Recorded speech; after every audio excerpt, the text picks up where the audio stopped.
The unconventional graduates. The Galactic Military Academy's graduation ceremony was proceeding exactly as planned, which meant it was boring enough to make even the most patient beings contemplate voluntary hibernation. High Commander Raxthor stood at the crystalline podium, their bioluminescent scales flickering with what they probably thought was inspirational enthusiasm but really just made them look like a malfunctioning Starship console. In the front row, Zara Williams fought back another yawn, earning a subtle nudge from her fellow human graduate Nathan Parker. Their third companion, Riley Davidson, was somehow maintaining an appearance of genuine interest, though this was likely due to consuming enough stimulants to power a small space station. The three humans sat among their alien classmates like titanium blocks in a garden of zero-gravity flowers. While most species in the Galactic Confederation evolved on worlds with gravity ranging from 0.2 to 0.7 Earth standard, these Deathworlders hailed from a planet that might as well have been designed by a cosmic weight trainer with a sadistic streak. To their left, a Luminari cadet, essentially a sentient crystal with remarkable computational abilities, was literally dimming from boredom. To their right, a cluster of Nexians, looking like elegant crosses between marine bioluminescent creatures and living quantum computers, were sharing disapproving glances at the humans' robust physical forms. "They still can't get over the obstacle course incident," Riley whispered, their words barely audible over Commander Raxthor's droning speech.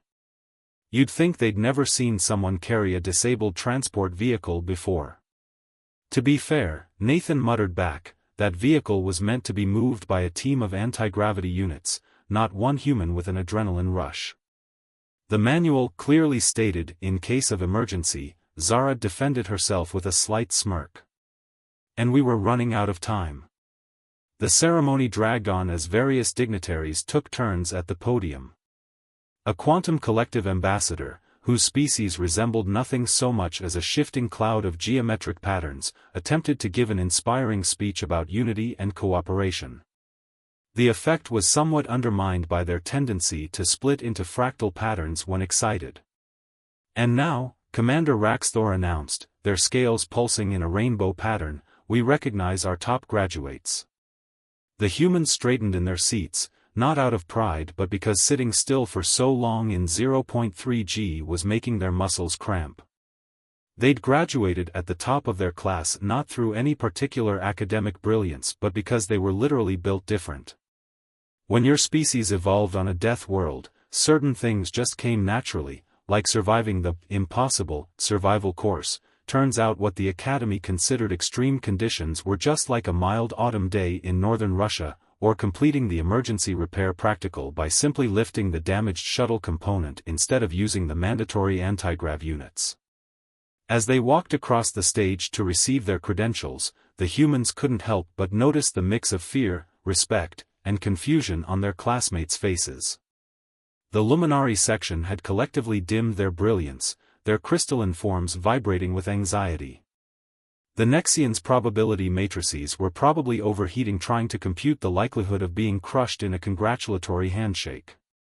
"Congratulations, cadets," Commander Raxthor said, managing to only flinch slightly when shaking their hands. "You've demonstrated unique capabilities." "Thank you, Commander," they responded in unison, carefully modulating their voices to not shatter any of the more crystalline beings in the audience. As they returned to their seats, Riley leaned over and whispered, 20 credits says we get assigned to something completely insane within the week." Zara and Nathan exchanged knowing looks. That wasn't a bet anyone was foolish enough to take. The war between the Stellar Concordat and the Quantum Alliance had been raging for so long that several species had evolved new appendages just waiting for it to end. 10 standard years of conflict over a handful of resource-rich systems had resulted in exactly nothing except spectacular light shows and enough bureaucratic documentation to fill a black hole. The Concordat, a species that looked like someone had tried to merge a nebula with a supercomputer, had initiated the conflict by claiming historical rights to the Sigma cluster. Their proof? Ancient stellar poetry that might or might not have been written by a particularly creative maintenance AI. The Quantum Alliance, a coalition of species who collectively had the patience of a supernova, had responded with all the diplomatic finesse of a meteor strike. Both sides had thrown everything they had at each other. The Concordat deployed their feared Nebula fleet, ships that could manipulate spacetime in ways that made physics professors question their career choices. The Alliance countered with their quantum strike force, whose battle tactics involved probability manipulation so complex it gave AI systems existential crises. The result? A decade-long stalemate that made watching paint dry look like an extreme sport. Grand Admiral Vex of the Quantum Alliance slumped in their command chair, their energy form flickering with exhaustion. The latest casualty reports sat untouched on their neural interface, another failed offensive, another 1,000 ships reduced to exotic particles across the void. Across the diplomatic divide, High Sovereign ZYX of the Stellar Concordat wasn't faring any better. Their usually pristine nebulous form was condensing into what could only be described as a stress cloud. The latest peace talks have failed, reported Subcommander LYX, their holographic form stuttering with barely contained frustration. The Concordat demanded we acknowledge their historical claims. We demanded they stop demanding. Both sides demanded refreshments. Nothing was accomplished. The war had reached such levels of absurdity that the Galactic Military Command had started accepting tactical suggestions from maintenance droids. One had proposed resolving the conflict through an interstellar dance competition. It wasn't even the most ridiculous idea they'd heard that cycle. That's when the assignment request for 3 newly graduated human cadets landed on Admiral Vex's neural interface, causing their energy form to pulse with possibility. After all, when conventional warfare fails, why not try something unconventional? Or as humans would say, completely insane. Little did anyone know, but the galaxy was about to learn why humans had earned their reputation as Deathworlders, and why sometimes the craziest solution was the only one that would work. Operation Impossible. You want us to do what now? Zara asked, staring at the holographic mission brief floating above the briefing table. The 3 human graduates had been summoned to the Quantum Alliance's flagship exactly 3 hours after graduation. Their dress uniforms still had the factory creases in them. Admiral Vex's energy form pulsed with what might have been either amusement or anxiety. We want you to end a 10-year war. Preferably before the next solar cycle. Right, Nathan drawled, his eyes scanning the mission parameters with increasing disbelief. Because that's totally a reasonable request to make of 3 fresh graduates. Should we also redesign the fundamental laws of physics before lunch? The briefing room was packed with various military commanders, each looking more skeptical than the last. A quantum collective general had divided himself into so many probability streams of doubt that he was practically a mathematical theorem. The target, continued Admiral Vex, either missing or ignoring the sarcasm, is Fortress World Sigma 9. Or as the Concordat calls it, the impenetrable citadel of absolute doom and complementary refreshments. The hologram shifted to show a planet that looked like it had been designed by a committee of paranoid supercomputers. Orbital defense platforms bristled from every angle, connected by energy fields that could vaporize a capital ship faster than a human could say, "Oops." Riley raised an eyebrow, her fingers already dancing through technical specifications on her datapad. Quick question about the complimentary refreshments. Focus, Cadet, Subcommander LYX cut in, their holographic form jittering with nervous energy. This planet is the cornerstone of the Concordat's defense network. Taking it would force them to the negotiating table. Unfortunately, it's also completely impossible to capture. Impossible?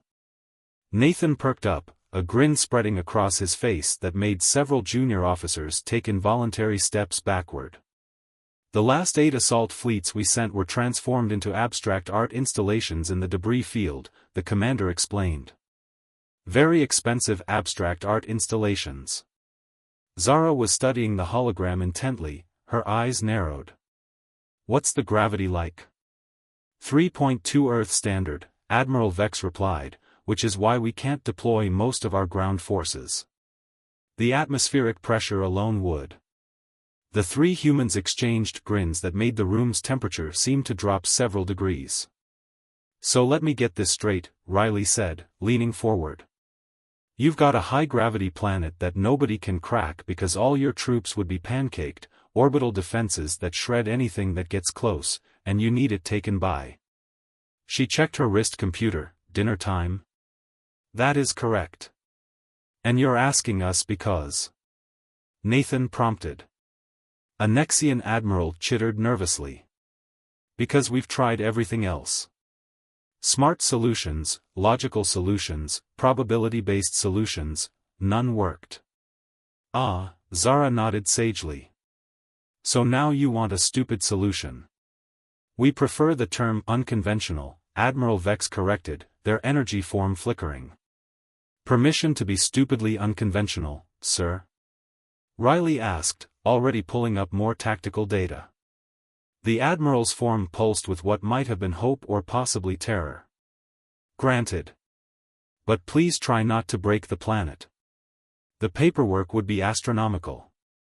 The three humans huddled together, looking at the tactical data with expressions that made several commanders reach for their stress relief medication. Their planning session looked less like military strategy and more like three college students planning the galaxy's most outrageous prank. We'll need some equipment, Nathan said finally. Nothing fancy, just some basic stuff. Like what? Subcommander LYX asked warily. Oh, you know, Zara waved vaguely. A shuttle, some environmental suits, maybe a few dozen crates of those energy drinks they banned in 5 sectors for being too potent, and a really good playlist. Can't storm an impenetrable fortress without proper background music, Riley added seriously. The preparation bay of the Alliance flagship soon looked like someone had let loose a tornado in a military surplus store.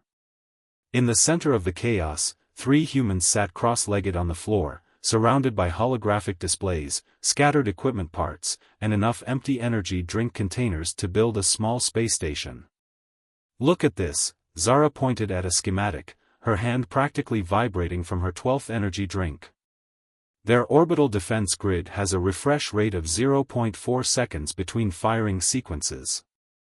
That's supposed to be impossible to exploit, commented a quantum observer who had been assigned to document their methods and possibly prevent them from accidentally destroying the ship.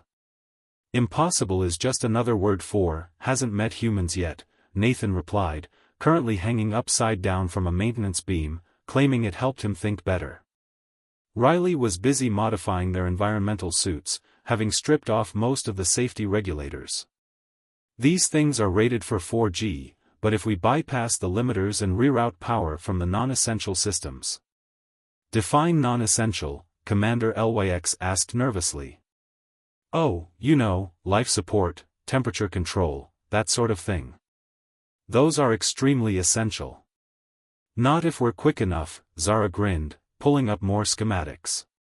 Besides, we've got backup systems. The observation team watched in horror as the humans systematically violated every safety protocol in the book, then wrote some new ones just to violate those too. Their modified equipment looked less like military gear and more like something cobbled together by adrenaline-fueled engineers with a deadline and too much caffeine. As the humans continued their preparations, Admiral Vex turned to Subcommander LYX and whispered, "Are we sure this was a good idea?" LYX's holographic form shimmered uncertainly. "No, sir. But at this point, I'm more afraid of stopping them than letting them continue." They watched as Riley attached what appeared to be a music amplification system to her combat suit, while Nathan calculated trajectory angles that made the ship's AI cry, and Zara reprogrammed their shuttle's safety protocols to be more suggestions than actual protocols. The galaxy was about to learn why humans had earned their reputation, and why sometimes the most insane plan was the only one that could work. The countdown to Operation Impossible had begun, and the only question remaining was whether the humans would end the war or accidentally create a new form of performance art in the process. Descent into chaos. The modified shuttle hung in the void like a questionable life choice given physical form. Its hull bristled with improvised modifications that made engineering principals cry, while its internal systems had been altered in ways that would give safety inspectors nightmares for generations to come. "Final systems check," Zara announced from the pilot's seat, her fingers dancing across holographic controls that now displayed warnings in festive colors rather than the standard emergency red. "All systems are, well, they're doing something." "That's good enough for me," Nathan replied, securing the last of their equipment, a collection of items that somehow managed to violate regulations in 3 different jurisdictions simultaneously. Riley finished calibrating their modified environmental suits, each now containing enough jury-rigged improvements to qualify as a new species of technology. "Music system is ready. I've got our Assault on an Impenetrable Fortress playlist queued up." From the flagship's command center, Admiral Vex watched with what could only be described as morbid fascination. "Are you certain about this approach, cadets?" "Absolutely not, sir," Zara responded cheerfully. "But that's what makes it perfect. Nobody would ever expect this because it's completely insane." "That's not reassuring. Would you prefer we lie?" Nathan asked. "I would prefer you not refer to your tactical approach as completely insane." "What about strategically unhinged?" Riley suggested. The Admiral's energy form flickered in what might have been a sigh. "Just try to remember this is a critical military operation." "Of course, sir. That's why we packed the premium energy drinks." The shuttle's engines hummed to life with a sound that somehow managed to convey both power and questionable life choices. As they prepared to launch, the observation team watched in horror as the humans each downed another can of their banned energy drinks. "Beginning Operation Hold My Drink," Zara announced, earning a collective groan from Mission Control. The shuttle shot from the flagship's launch bay like a bullet from a gun, if bullets had been designed by over-caffeinated engineers with a loose interpretation of physics. As they approached the planet's defensive grid, the true scale of their task became apparent. Fortress World Sigma 9's orbital defenses made a black hole look welcoming. Energy barriers crisscrossed space in geometric patterns of doom, while automated defense platforms bristled with enough firepower to make a small star feel inadequate. "Picking up enemy scan patterns," Nathan reported, monitoring their jury-rigged sensor array. "They're trying to get a lock on us." "Perfect," Riley grinned, initiating their first completely ridiculous maneuver. "Hit it." Zara engaged their modified propulsion system, a combination of standard engines, repurposed mining equipment, and what might have been a coffee maker, and the shuttle began to move in ways that violated several laws of physics and probably a few local ordinances. The Concordat's defense grid, designed to track and eliminate threats using advanced probability calculations, suddenly found itself trying to target a vessel that moved like a caffeinated pinball. The humans had discovered that by being sufficiently unpredictable, they could confuse the targeting systems into computational paralysis. "They're adapting," Nathan called out as new energy patterns emerged ahead of them. "Time for Phase 2. "Time for Phase 2, Zara confirmed, reaching for a button that had been labeled with a sticky note reading, "The bad idea." The shuttle's exterior suddenly erupted in a display of light and energy that would have made a disco ball feel professionally inadequate. They had basically turned their ship into a mobile sensor confusion device, broadcasting so many different signatures that the defense grid's identification protocols began to have an existential crisis. Are we a capital ship? A maintenance drone? A lost pizza delivery vehicle? The defense grid can't decide. Riley laughed, monitoring the enemy's increasingly confused responses. Meanwhile, in the Concordat's control center, alerts were going off like a symphony of panic. "What in the name of quantum probability is that?" demanded High Commander Nix, their nebulous form condensing with stress as they watched the inexplicable vessel dance through their supposedly impenetrable defenses. "According to our sensors, it's simultaneously a battleship, a pleasure yacht, and a food replicator malfunction," a junior officer reported, their voice rising in confusion. Back on the shuttle, the humans were having the time of their lives.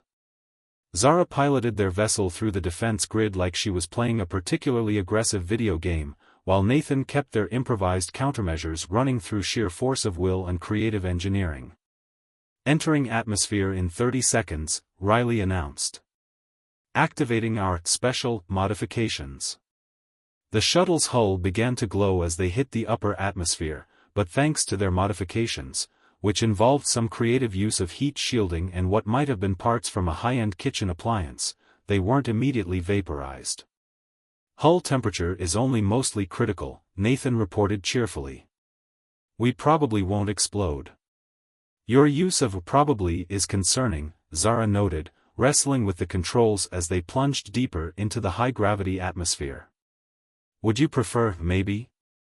The planet's massive gravity began to make itself known, pressing them into their seats with force that would have turned most species into organic pancakes. Thanks to their modified suits and their natural Deathworlder physiology, the humans merely found it uncomfortable. This is just like that gym back home, Riley commented, adjusting their equipment under the crushing pressure. You know, the one with the broken gravity regulator? You mean the one they shut down for being too dangerous? Nathan asked. Exactly. This is way easier. As they descended through layers of security that had repelled entire fleets, their music playlist reached a particularly dramatic crescendo. The combination of their impossible approach, the pounding music, and their casual banter about lethal conditions was being broadcast back to the Alliance flagship, where Admiral Vex was beginning to understand why humans were simultaneously the most terrifying and most valuable species in the galaxy. The first phase of their insane plan was working perfectly. Now they just had to land on a fortress world with crushing gravity, fight through the most advanced ground defenses in the galaxy, and somehow end a decade-long war, all before their energy drinks wore off. Just another day at the office for 3 Deathworlder graduates. Wreaking all rules. Landing a spacecraft on Fortress World Sigma-9 was generally considered impossible. The humans decided to interpret landing as a loose suggestion rather than a strict requirement. Their modified shuttle hit the surface with all the grace of a caffeinated rhinoceros, skidding across the reinforced landing pad in what could generously be called a controlled crash. Perfect landing. Zara declared, unbuckling her harness as warning lights created a festive atmosphere in the cockpit. We're upside down, Nathan pointed out. Still counts as a landing. Besides, in this gravity, up and down are more like guidelines anyway. The planet's 3.2 g gravity pressed down on them like an overly enthusiastic bear hug. Their modified environmental suits whined in protest, pushing their makeshift systems to the limit. Warning indicators that hadn't been fried in the landing were having a collective meltdown. Status report? Riley asked, already pulling up their next set of absolutely ridiculous plans on her helmet display.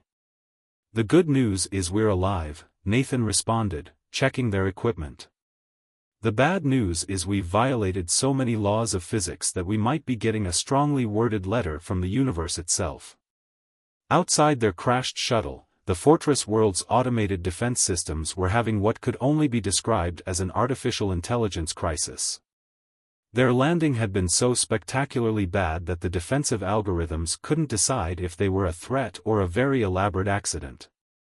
We've got about 10 minutes before they figure out we did this on purpose, Zara announced, checking their sensors. Time for Phase 3? Oh yeah, Riley grinned, pulling out what looked like a cross between a quantum computer and a party favor. Time to show them why they should have installed anti-Deathworlder protocols. The Fortress World's command center was in complete chaos.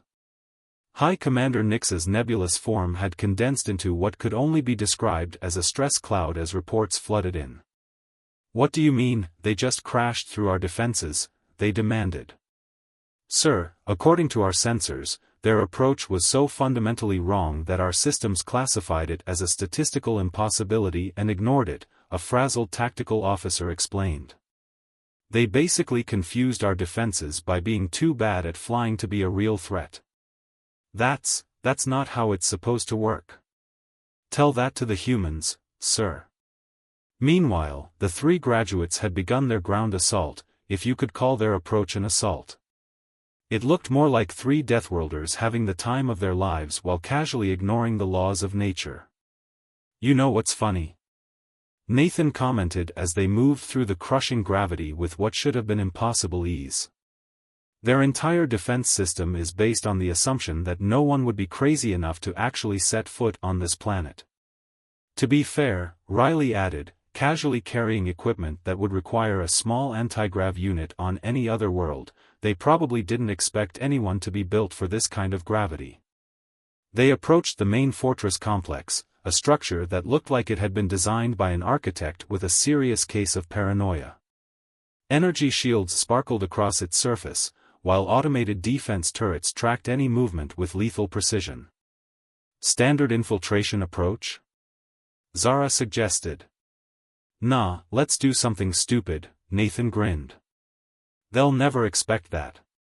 Their stupid plan involved using the planet's high gravity to their advantage in ways that made physics professors weep. By calculating the exact force needed, or as Riley put it, eyeballing it with style, they could use the crushing gravity to perform impossible feats of acrobatics. The fortress's defenders watched in horror as three humans began basically playing extreme parkour in lethal gravity conditions. They bounced off walls, used their momentum to sling themselves around defense turrets, and generally treated the laws of physics like polite suggestions. Did that human just use our main defense cannon as a springboard? A security officer asked in disbelief. I'm more concerned about the one who's treating our quantum-locked barriers like a slip and slide, their supervisor responded, watching the security feeds with growing existential dread. The humans' approach to infiltration was so fundamentally wrong that it wrapped around to being brilliant. The fortress's defenses were designed to stop logical, methodical attacks. They had no protocols for dealing with three caffeine-powered Deathworlders who treated mortal danger like an amusing inconvenience. You know what's really going to bake their processors? Zara called out as they approached the central control room. We're not even using half the equipment we modified. Save something for the sequel, Nathan laughed, casually ripping a security door from its frame using the high gravity to his advantage. Inside the control room, they found themselves face to face with the fortress's commanding staff, who had clearly not been prepared for their visitors. The Concordat officers stared in a mixture of horror and fascination as three humans casually strolled in, looking for all the world like they were on a pleasant afternoon walk rather than conducting an impossible military operation. Hi there. Riley waved cheerfully, her suit's joints creaking under the gravity. We're here about ending that war you've got going on. Also, quick question, does anyone else feel like gravity's a bit heavy in here, or is it just us? The command staff's response was cut short by the arrival of High Commander Nix, their nebulous form practically vibrating with indignation. How did you get in here? This fortress is impregnable. Funny story about that, Zara replied, pulling up a holographic display. Turns out, impregnable only counts if you're using conventional logic. We decided to try something else. Something else?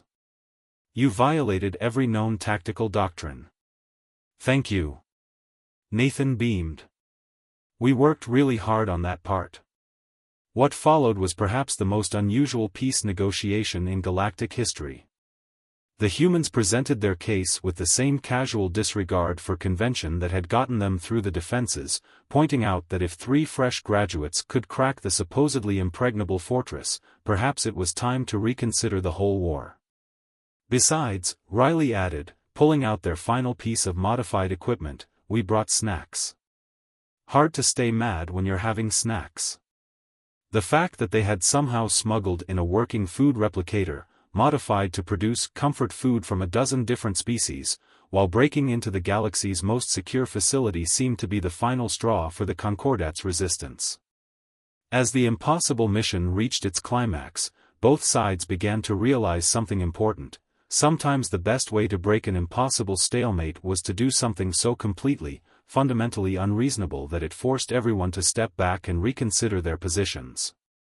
And if that something involved 3 human graduates, enough banned energy drinks to power a small city, and a complete disregard for conventional military wisdom?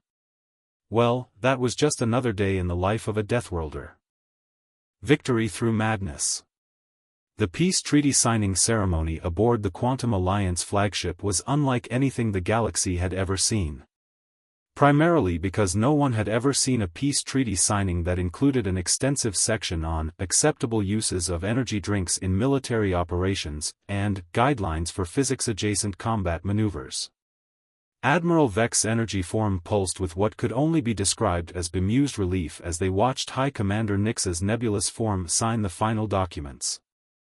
The war that had lasted a decade had been ended in exactly 57 minutes by 3 fresh graduates whose solution to an impossible problem had been to ignore the impossibility entirely. "I still can't quite believe it worked," Subcommander Lwyx muttered, their holographic form flickering with residual anxiety. "They ended the war by being too ridiculous to fight." Sometimes, Zara commented from her position at the ceremony, now wearing a properly pressed uniform again, the best way to solve a problem is to be so completely unexpected that everyone has to stop and reconsider their life choices. The after-action reports had caused several military analysts to require therapeutic leave. How do you properly document a mission where the primary tactical advantage had been, as quoted from Nathan's report, doing stuff so stupid it wrapped around to being brilliant? The highlights included successful penetration of impenetrable defenses by flying so badly that the targeting systems had an existential crisis. Exploitation of high-gravity conditions by treating them as a fun challenge rather than a lethal threat. Effective psychological warfare through the tactical deployment of inappropriate background music. Resolution of diplomatic tensions through the strategic application of comfort food and casual disregard for conventional military doctrine. The most impressive part, a quantum collective general admitted, having finally reassembled himself from his probability streams of disbelief, was how you turned our greatest defensive advantage into a weapon. The gravity? Riley grinned. That was the fun part. Everyone was so focused on how it would crush normal troops that nobody considered what would happen if you actually enjoyed it. The ceremony continued as diplomats from both sides formalized the peace agreements. In the back of the room, a group of military academy instructors were hurriedly rewriting their tactical manuals to include a new chapter titled Unconventional Approaches, the Deathworlder Perspective, with a subtitle, Sometimes Crazy Works. "You know what the best part is?" Nathan whispered to his fellow graduates. "They still haven't figured out half the modifications we made to our equipment. Should we tell them about the coffee maker we turned into a quantum fluctuation generator?" Zara asked. "Probably not. Some mysteries are better left unsolved." The aftermath of their mission had far-reaching consequences beyond just ending the war. The galaxy's military strategists were forced to completely reconsider their defensive doctrines. After all, how do you defend against an enemy who might show up with modified kitchen appliances and a playlist? Training programs across the galaxy began incorporating what became known as the human factor, the principle that sometimes the most effective solution was the one that no sane person would ever consider. Though many instructors noted with concern that trying to teach non-humans to think like a Deathworlder mainly resulted in a lot of confused aliens and occasional nervous breakdowns. Admiral Vex approached the 3 graduates after the ceremony, their energy form somehow managing to convey both pride and residual terror. "The Alliance would like to offer you a permanent position in our Tactical Innovation Department. Will we get to keep modifying equipment?" Riley asked. "Within reason." "Don't worry, sir," Zara interrupted with a grin that made several nearby officers take involuntary steps backward. "We'll define reason as we go along." The Admiral's form flickered in what might have been a sigh. "I was afraid you'd say that. Just, try not to break the laws of physics too often. The paperwork is tremendous." In the months that followed, the story of how 3 Deathworlder graduates ended a decade-long war through sheer audacity became something of a legend in military academies across the galaxy. It was used as both an inspiration and a warning, though which often depended on who was teaching the class. The humans themselves went on to establish what they called the Unconventional Solutions Department, though most aliens referred to it as the Please Don't Let the Humans Get Bored Department. Their office door bore a simple plaque that read, "If it's stupid but it works, it's not stupid, but it might be human." Back at the Galactic Military Academy, a new tradition began. Whenever a tactical problem was declared impossible, someone would inevitably ask, "But have we tried solving it the human way?" This was usually followed by nervous laughter, careful consideration, and occasionally brilliant success. As for the modified shuttle that had started it all, it was placed in a museum with a plaque reading, "Sometimes victory requires breaking all the rules, and maybe some laws of physics." Next to it, in smaller text, "Warning, do not let humans near kitchen appliances without supervision." The galaxy had learned an important lesson. In a universe of infinite possibilities, sometimes the best solution was to embrace the absurd. And if that solution happened to come from 3 caffeine-powered Deathworlders with a creative interpretation of physics and operational parameters? Well, that was just another day in a galaxy that was still trying to figure out how to handle its most unpredictable species. Zara, Nathan, and Riley's graduation portrait now hung in the Academy's Hall of Fame, complete with a warning label, "Results not typical. Do not attempt without Deathworlder supervision." Below it, someone had scrawled in permanent marker, "Physics is more like guidelines anyway." The war was over, peace was established, and the galaxy had gained a new appreciation for the unique problem-solving abilities of its human inhabitants. Though many species still couldn't decide whether to be impressed or terrified by Deathworlder logic, one thing was certain: the universe would never be quite the same again. And somewhere in deep space, 3 humans were already planning their next, impossible, mission, armed with nothing but modified equipment, questionable ideas, and enough energy drinks to make a supernova jealous. After all, there were still plenty of impossible problems out there just waiting for a Deathworlder solution.